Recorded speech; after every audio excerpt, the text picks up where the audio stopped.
really warm welcome back to my channel, PumpkinBecki. In today's video we're going to be looking at my dahlias and taking the tubers out of their winter storage. I'm going to be checking the health of the tubers, throwing away any that are rotting or rotten already, cleaning up the tubers, potentially taking some cuttings or dividing the clumps and potting them on into new pots for the spring. It's really exciting in the garden, but there are a couple of things which are happening in the greenhouse right now which you don't know about.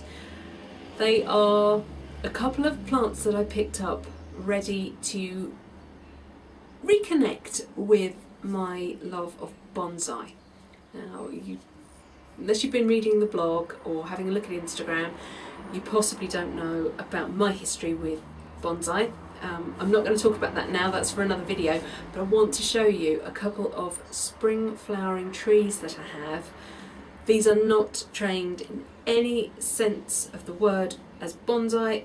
All I have done is reduce the roots, and I've done a tiny bit of pruning when I got them late winter just to tidy up any dead bits. But I wanted to enjoy what they're doing right now. Here is the first one. This is Prunus incisa Chaenomeles, and it is a really pretty Japanese flowering cherry, and it's absolutely stunning. And it has just done this within the last week. I think last weekend I posted one photograph of one flower and a couple of buds just on the way, but it has now completely erupted and there's more flower to come.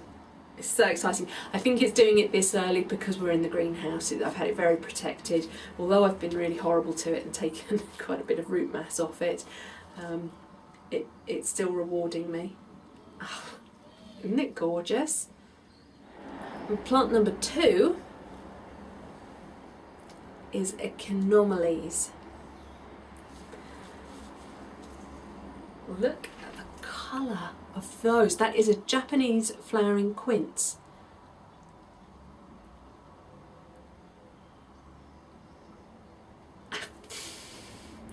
Absolutely beautiful. And this is the right time of year for it to be flowering. Must be a little bit early, but again, it's in the greenhouse, it's protected. It has had its roots reduced a bit. I'm going to have to read the label to tell you what variety it is because I cannot remember. It's Chaenomeles cross superba Knap HW Scarlet. Again, that colour just glows. This time of year when it's been either all covered in snow or it's been muddy brown because of the snow, to see that sort of colour is just blissful. Back to business, let's talk dahlias again. There's two schools of thought with dahlias. One is that if you live somewhere fairly mild, as long as you apply thick mulch in the autumn, you should be able to leave them in the ground over winter and they should be okay the following spring, and you'll start to see shoots come up above the ground. I did that for several years and I was doing okay. I was getting the plants come back up. They were quite slow to come up, especially if you got a late cold snap, that it would certainly send the development back a bit. Now I've got the greenhouse, I am trying out this last year and now this year actually doing the old school way of looking after dahlias, which is dig up the tubers in the autumn just after the first frost has taken off all the top growth and flowers, and it will do. They are frost tender, so they'll just go black, and so you lift them up, dry them off for a few days, brush off loose dry soil, clean them up as much as you can. Then you store the tuber upside down in an empty seed tray, something like that.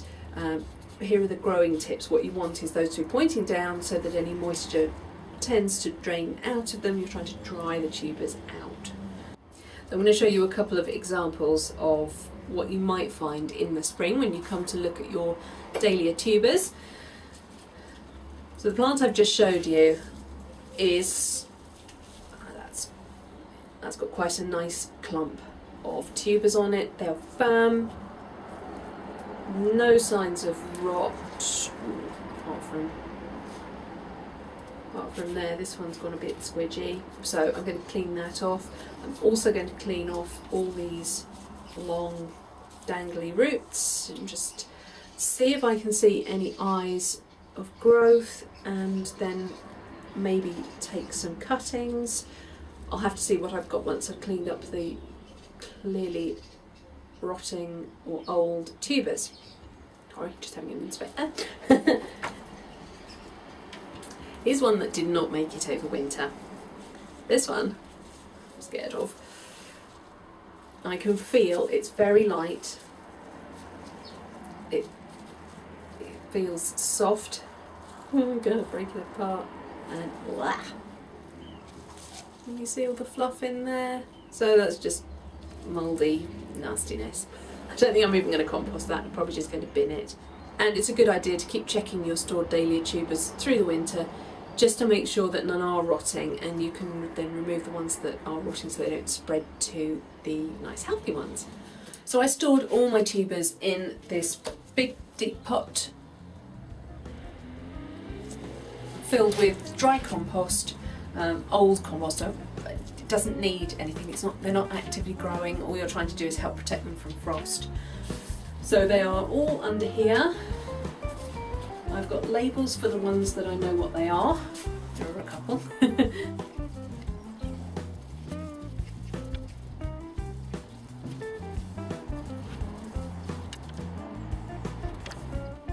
Now this one, I don't think I was very happy about when I put it into storage. It hasn't made any tubers at all, but I thought, well, I might as well try.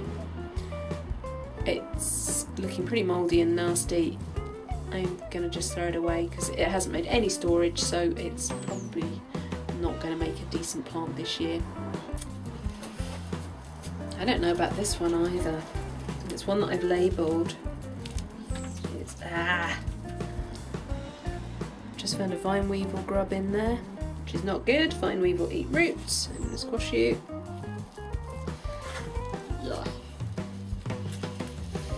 This bit is the remaining little fibrous pot thing that was on it when it was grown by the nursery.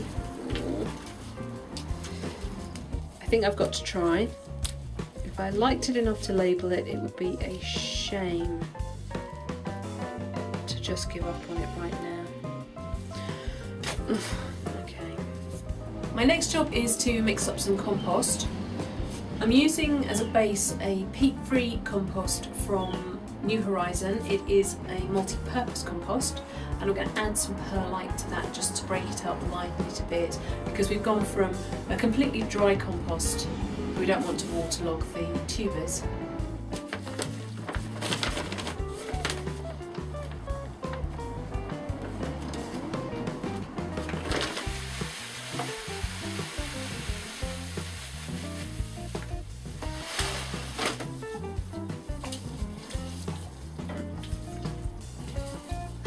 As you saw when I was adding the perlite just then, it is quite dusty, so I've just damped it down a bit, because once I start mixing, you really don't want to be breathing in that dust.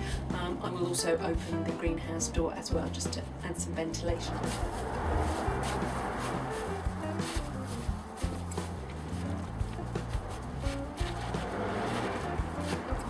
So you can see I've now mixed through my perlite, and it's nice and evenly mixed through, so I won't get pockets of compost and pockets of perlite.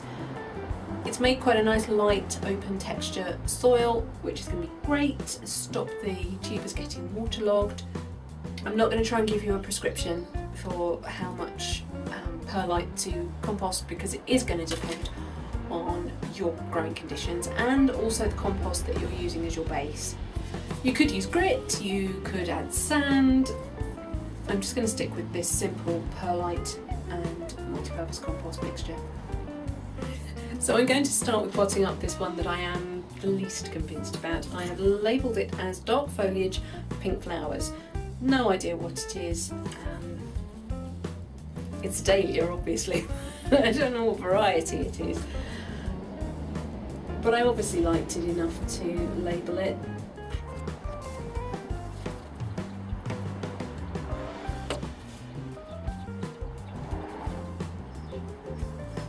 So what I'm leaving on are the slightly thickened roots, which I guess would have had tubers on had it made more growth.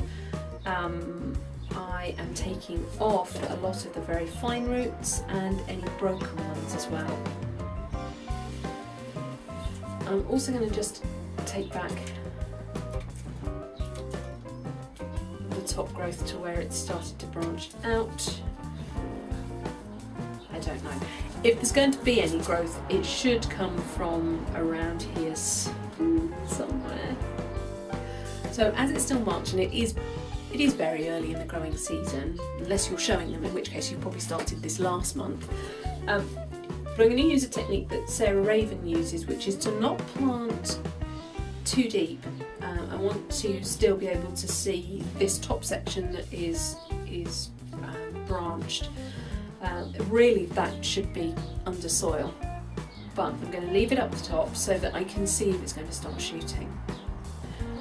That also gives me the opportunity to take cuttings from it, should it make any shoots in a few weeks' time.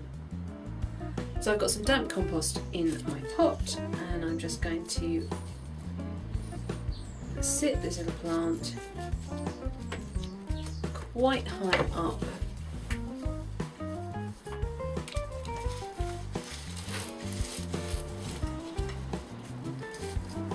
Add some more compost around the neck.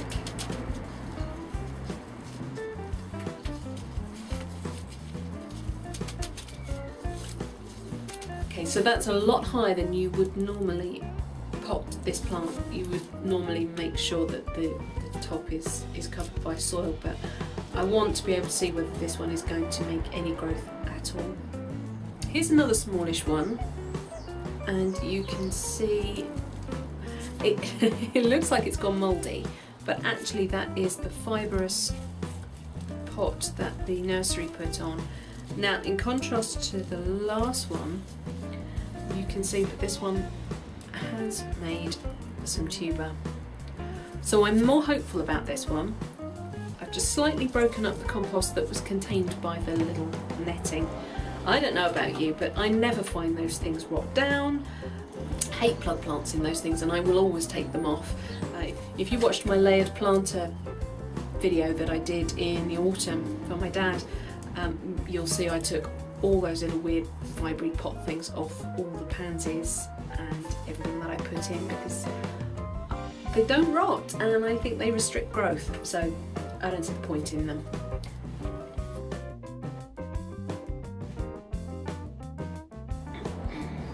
Now, most growers will tell you to remove every scrap of soil from a tuber before you put it into storage. I haven't, and I will probably pay the price for that.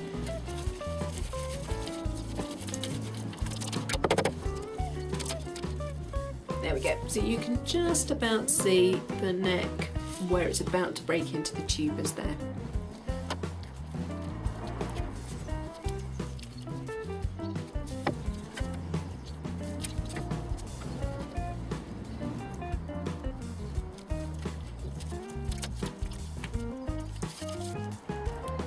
So you'll notice that I didn't attempt to propagate any of those little tiny ones. There's just not enough plant there to do that, and I don't want to stress them out any more than they are already. I'm not going to water any of these tubers for now. The fact that I've damped down the compost quite a bit to take the perlite dust down is going to be enough. I'm going to let them do their thing, keep an eye on them. When I start to see signs of growth, then I will look to increase the moisture a little bit.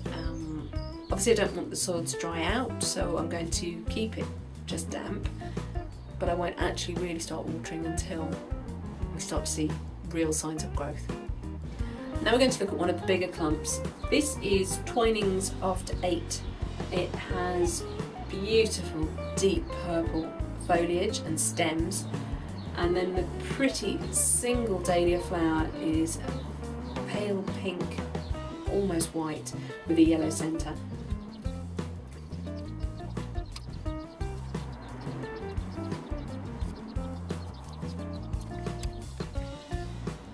When you prune off the roots, you can go quite close to the tubers. You can see tubers like this which have gone hollow at the end. It's very small. I'm going to prune that right off. So right back as far as you can with your secateurs. And as you're working, just feel the tubers to make sure they are nice and firm. Now I'm going to go in and look to see whether I've got any eyes. I've got a feeling it might be a bit early for trying to find them. So I'm just very, very carefully taking away the compost from up at the neck here. Really carefully. I'm barely touching this.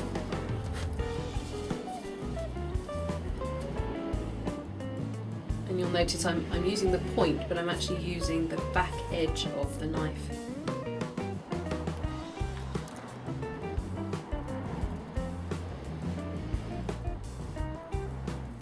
Okay, so it's a little early. I can't see any obvious eyes there.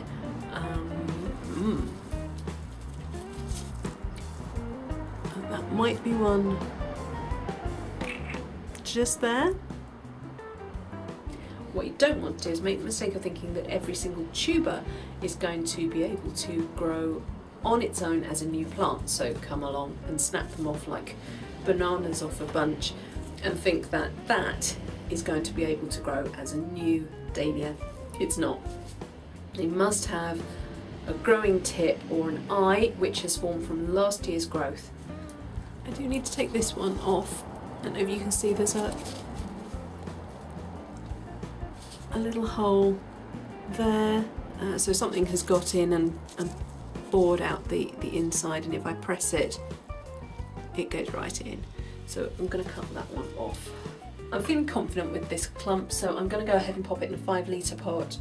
That seems quite enormous, but actually when you compare the spread of the tubers to the size of the top of the plant pot, I think that's going to be okay. Okay, so I've partly filled my pot. I put the tuber on top, and you can see that the top of the plant is basically level with the top of the pot there.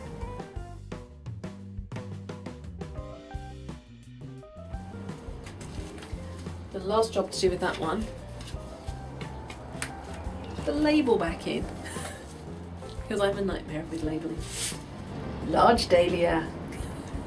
I think I bought this just as B&Q were getting rid of all their old stock for the winter. That's most of the loose roots taken off. Here's the one I definitely want to remove. It's all soggy and disgusting, and you can see bluish mould on it. It's going in the bin. This one is feeling slightly soft around the bottom, so I'm going to get rid of that one as well. There's also signs of some bluish mould. And you can see the flesh has gone kind of orangey. That's a sure sign that the tuber is rotted.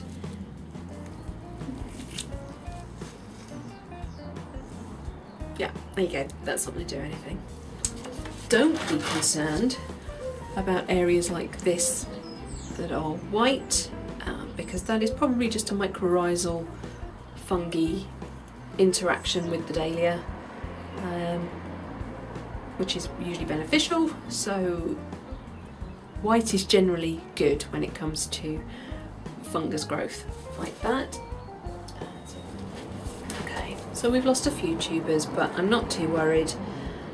I can't see growing eyes at this stage, so I'm going to do exactly the same thing as I did with the last one and plant it quite high. This is one dahlia that I couldn't dig up in the autumn. It's been in here for about 8-9 years now. It is so deep, I just can't get it out without disturbing everything else around it, so I've had to leave it be. But as you can see, I have seriously mulched over the top of it. So there we go, that's all my dahlias potted up now for the spring. fingers crossed for all of them that they grow on nicely and I start to see some shoots. I'm looking forward to doing an update video where we can start maybe taking some cuttings or dividing the tubers once I can see where those growth eyes are. Right, that's it for this week. Thank you so much for watching. Please remember to rate, share and subscribe to me here on YouTube, and also check out all my other social media outlets. You will find I post lots of photographs of plants that have come out just that day that I'm really excited about and can't wait to show you, so don't miss out. Until next time, bye!